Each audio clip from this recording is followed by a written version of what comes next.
Plaza Podcast.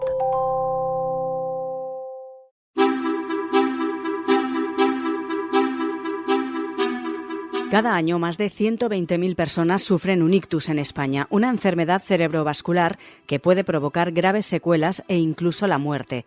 Según la Sociedad Española de Neurología, el ictus es la segunda causa de muerte en España y la primera de discapacidad adquirida en adultos. El 25% de la población en España sufrirá un ictus a lo largo de su vida. ¿Qué factores de riesgo favorecen a su aparición? ¿Qué síntomas debemos reconocer para actuar a tiempo? ¿Qué medidas de prevención podemos adoptar para proteger nuestro cerebro? Hoy en Plaza al Día, ictus, una enfermedad que afectará a un cuarto de la población española.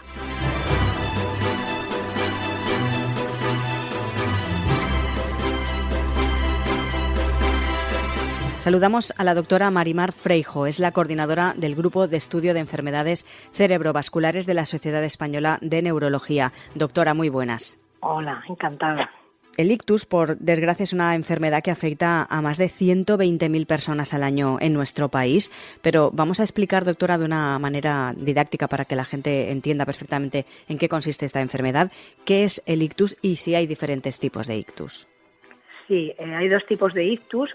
Uno es el ictus que llamamos isquémico y otro es el hemorrágico. El isquémico se produce porque se obstruye una arteria, un vaso que lleva sangre a una determinada zona del cerebro por un trombo y por tanto no llega la sangre a esa zona y esa zona se daña y las funciones que lleva a cabo se alteran.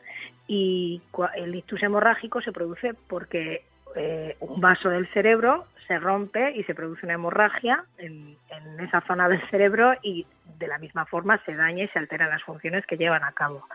Esos son los dos tipos de ictus y las causas. Doctora, nos llamaba muchísimo la atención un titular que decía que el 25% de la población en España sufrirá un ictus a lo largo de su vida. ¿Por qué es ese porcentaje que parece bastante alto? Sí, bueno, es de acuerdo a los datos que tenemos actualmente, se hacen predicciones y el ictus es una enfermedad que se produce, va aumentando con la edad y con los factores de riesgo vascular también se van aumentando las probabilidades de tenerlo, algo que hay una prevalencia importante de estos factores de riesgo y por tanto esas son las predicciones y eso es lo que queremos disminuir y evitar. ¿Qué factores precisamente de riesgo son los que favorecen esa aparición del ictus? Pues la hipertensión, la tensión arterial elevada, la diabetes, el colesterol, también cuando está elevado. Hay algunas arritmias en el corazón que también pueden producirlo y luego entre los hábitos el tabaco principalmente. Uh-huh. Y sobre todo algo que siempre alerta o que siempre preocupa más, ¿no?, cuando oímos este tipo de noticias. ¿Qué síntomas deben alertarnos de que estamos padeciendo o que podemos padecer un ictus, siempre y cuando sin alarmar, pero estar pendientes de nuestro cuerpo y de nuestros síntomas? Sí, esto es muy importante porque influye muchísimo el tiempo que tardemos en darnos cuenta y en solicitar atención sanitaria y llegar al centro que nos pueda tratar. Influye muchísimo en el pronóstico. Entonces es muy importante que seamos capaces de reconocer que podemos estar teniendo un ictus. El ictus se caracteriza porque es brusco, es decir, que estamos bien y de repente tenemos los síntomas. Y los síntomas principales son de repente que no podamos mover un brazo, una pierna o ambos, o que no podamos hablar o entender, que se nos tuerza la boca, que no podamos ver por una parte del campo visual y habitualmente suelen ir juntos varios de estos síntomas. Ha dicho, hemos dicho al principio que afecta a muchísimas personas en nuestro país. ¿Hay una edad más o menos peligrosa para que te pueda suceder esto o normalmente es a partir de los 50 años? No sé, ¿hay una edad determinada? Sí, a partir de los 40 va aumentando el porcentaje, pero luego es principalmente a partir de los 65 años y ya también a partir de los 80 cuando aumentan las probabilidades de tener un ictus por la edad. Es predominantemente a partir de estas edades. ¿Y afecta más a las mujeres que a los hombres, doctora? No, depende del momento. Habitualmente afecta más a los hombres, lo que pasa que también luego la edad media de las mujeres es mayor y entonces hay un momento en el que hay más mujeres afectadas, y lo que sí es cierto es que es la primera causa de mortalidad en las mujeres. ¿Podemos hablar de medidas que se pueden tomar o que podemos tomar la población en general, la ciudadanía, para prevenir el ictus? ¿Qué podemos hacer para cuidarnos y sobre todo que prever precisamente este tipo de enfermedad? Pues sí, es muy importante lo que continuamente repetimos, que es llevar una vida con hábitos saludables, lo que es la dieta con un consumo abundante de frutas, verduras, legumbres, que sea equilibrada, hacer ejercicio regularmente, y también es importante tener controles frecuentemente para descartar que no tengamos uno de estos factores de riesgo vascular, y acudir frecuentemente al centro médico para que si en algún momento aparecen los tratemos y podamos tenerlos controlados de tal forma que disminuya las probabilidades de tenerlo. Imagino que habrá grados en cuanto a la enfermedad. Deja muchas secuelas. Hay personas que no pueden volver a hacer su vida normal. Sí, efectivamente, ese es uno de los principales problemas del ictus, que afecta y limita actividades además muy básicas, como puede ser el comer, como puede ser el comunicarnos, el poder asearnos, la movilidad, el tragar adecuadamente, y bueno, hay un porcentaje importante de pacientes que lo tienen y que tienen estas limitaciones, y por eso es tan importante el tratarlo, el que sepamos que tenemos que llegar rápidamente a un centro para que nos traten, para que disminuya todas estas secuelas, porque realmente eso es una enfermedad que es dura y que deja unas secuelas importantes. Decían desde la Sociedad Española de Neurología que reconocer los síntomas salva vidas. ¿Cree, doctora, que cada vez estamos más concienciados sobre el ictus? ¿La gente tiene más información que hace, por ejemplo, 10 años? Yo creo que sí, que en eso hemos avanzado mucho. Se ha avanzado muchísimo en el tratamiento y en el pronóstico, digo también por lanzar un mensaje positivo. Hemos avanzado muchísimo estos años, y también creo que cada vez la población va conociendo más lo que es el ictus, lo que tiene que hacer y las secuelas, y además en eso estamos todos en tratar de información y que la integremos todos. Pues Marimar Freijo, coordinadora del Grupo de Estudio de Enfermedades Cerebrovasculares de la Sociedad Española de Neurología. Gracias por estar hoy con nosotros. Muchas gracias a vosotros por dar visibilidad a esta enfermedad.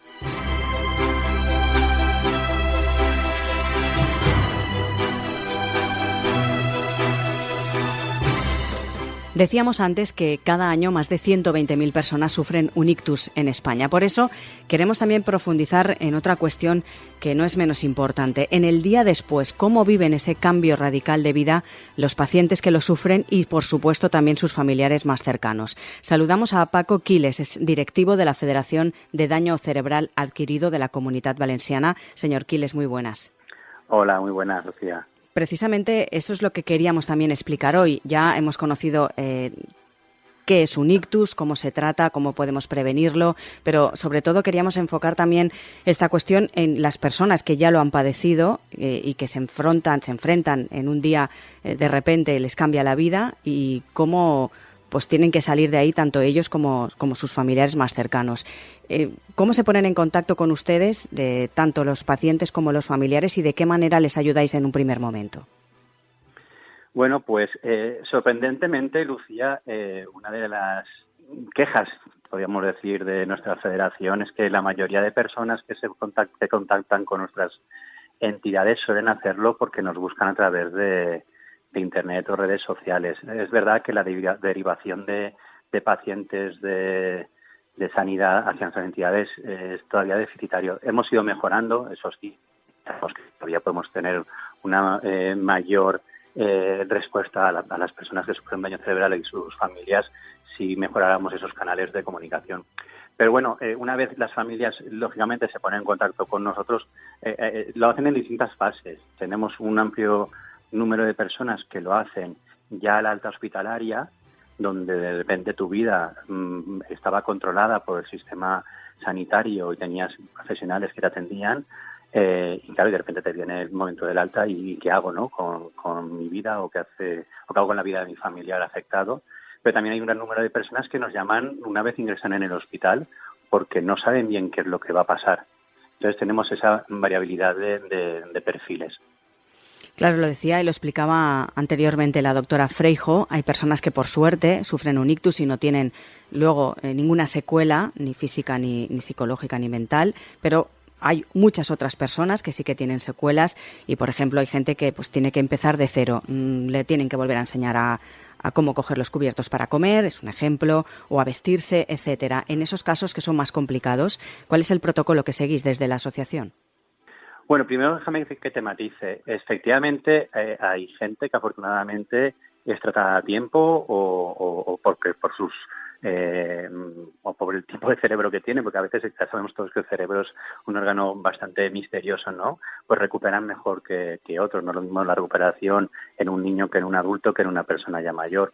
Pero cuando comentabas que a veces no tienen secuelas cognitivas, nosotros sí que es verdad que desde nuestra federación lo que siempre hemos pedido es que se hagan buenas evaluaciones cognitivas, porque a veces se han dado de alta muchas personas que luego con el tiempo han empezado a manifestar una serie de secuelas como pueden ser pequeños olvidos que antes no existían o problemas de planificación o problemas para concentrarse, y eso al final es una secuela que puede afectar gravemente en el día a día de las personas, no tanto en su ámbito familiar sino en el laboral. Pero con lo que tú me planteabas, bueno, nosotros normalmente cuando recibimos una familia en nuestras entidades, la Federación de Daño Cerebral Adquirido tiene 9 entidades asociadas, lo que hacemos es primero una entrevista. En esa entrevista lo que primero que nada se hace es escuchar. Es muy importante esa escucha, ¿no? De que nos planteen qué es lo que está ocurriendo, cómo se encuentran y qué necesidades tienen, porque al final lo que vienen a buscar son herramientas para poder mejorar su calidad de vida. Entonces, y ahí, dependiendo de lo que la trabajadora social detecte, pues se le van a ofrecer uno u otros recursos. A veces solamente vienen porque necesitan ser escuchados y a veces vienen porque necesitan un centro de día donde ser atendidos o un servicio de promoción de autonomía personal o que vaya alguien a casa a hacer una actividad de mantenimiento, ¿no? De fisioterapia o de logopedia, por citarte algún ejemplo. Entonces, bueno, dependerá del caso. Pero ya te digo que normalmente la gente cuando viene lo que viene buscando es un recurso de atención. Y en el caso, por ejemplo, de los familiares, que también pensamos que es una parte muy importante para ayudar al enfermo e incluso a ellos mismos, que se encuentran a veces perdidos en esa situación. ¿Tenéis charlas, talleres? ¿Cómo ayudáis también a las personas que están acompañando a los enfermos? Bueno, el caso de los familiares a veces es más complicado. Y te explico por qué. Porque muchas veces el familiar lo que viene es pidiendo ayuda para el familiar afectado. Claro. Pero al final realmente la familia también necesita ayuda, ¿no? Necesita ser escuchada, necesita ser apoyada, necesita formar parte de un grupo de iguales, ¿no? Donde puedan plantear la problemática que tienen diaria.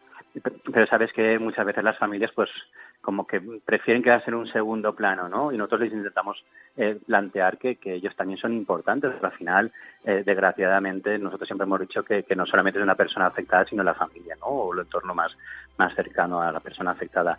Sí, normalmente lo que les vamos a ofrecer es primero ese apoyo a través de las trabajadoras sociales.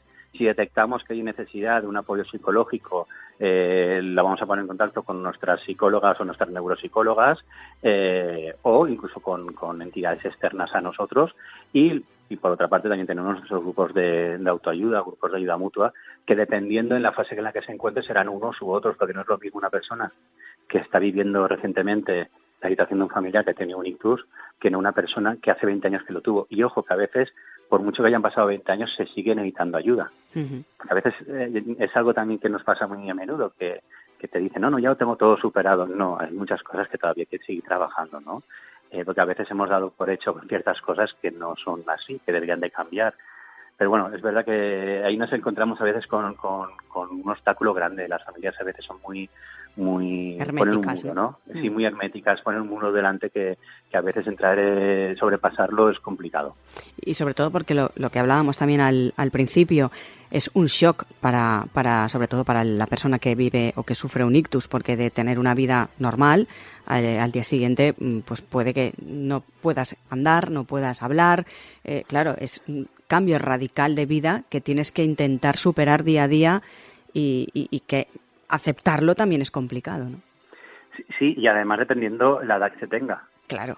Porque nosotros siempre hemos dicho que tener un ictus no es una cuestión de ser una persona mayor. De hecho, cada vez hay gente más joven que sufre un ictus. Y no es lo mismo sufrir un ictus cuando tienes una edad, una edad entre 0 y 10 años, en donde tú estás generando tus redes sociales, que tenerla más mayor en la adolescencia o tenerla ya en la vejez, ¿no? Es decir, cuando hemos generado ya una estructura de relaciones alrededor nuestro, pues cuando tienes 70 años y tienes un ictus, normalmente vas a seguir manteniendo esa estructura, esa red social de apoyo también a la familia y apoyo a ti que la has sufrido, pero cuando tienes 15, 16 años, esas redes sociales lo normal es que desaparezcan, ¿no? Entonces, la forma de vivir el ictus y las consecuencias que tiene el ictus son muy distintas según la edad que se tenga. Y incluso si eres mujer o eres hombre. Y aquí hay muchas variantes, ¿no? Que tienen mucho que ver a la hora de la atención o cómo se va a percibir el ictus desde que se tiene en adelante. Porque ¿qué diferencias son las más significativas si eres mujer u hombre? Bueno, tiene mucho que ver con el tema de los cuidados, ¿vale? Y al final siempre estamos hablando que el cuidado tiene nombre de mujer, y cuando un hombre tiene un ictus, nuevamente siempre va a ver cercano a su pareja o a su madre o a su hermana, pero cuando es la mujer la afectada, nuevamente el hombre continúa en la mayoría de los casos manteniendo su actividad laboral, cosa que nuevamente las mujeres no hacen. Y por eso a mí nunca me gusta hablar de cuidadores, sino que me gusta hablar de cuidadoras. Y creo que eso es algo que hay que destacar, ¿no? Que la mujer siempre va a ser la figura principal en el cuidado de las personas que tienen un ictus. Y eso, lógicamente, pues les afecta mucho más. Pues Paco Quiles, directivo de la Federación de Daño Cerebral Adquirido de la Comunitat Valenciana. Gracias por estar hoy con nosotros. Muchas gracias a vosotros.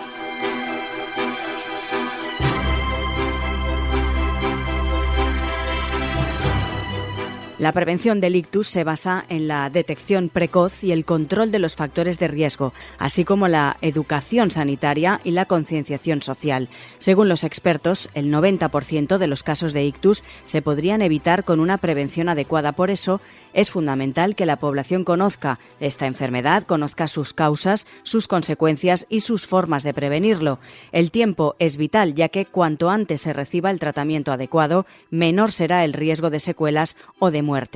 Plaza al Día es el daily de todas las cabeceras del Grupo Plaza. Lo pueden escuchar también en las principales plataformas de podcast a las que pueden suscribirse y enviarnos sus comentarios. También pueden entrar en plazaaldía.es. Pueden encontrar ahí todos nuestros contenidos y realizar cualquier suscripción.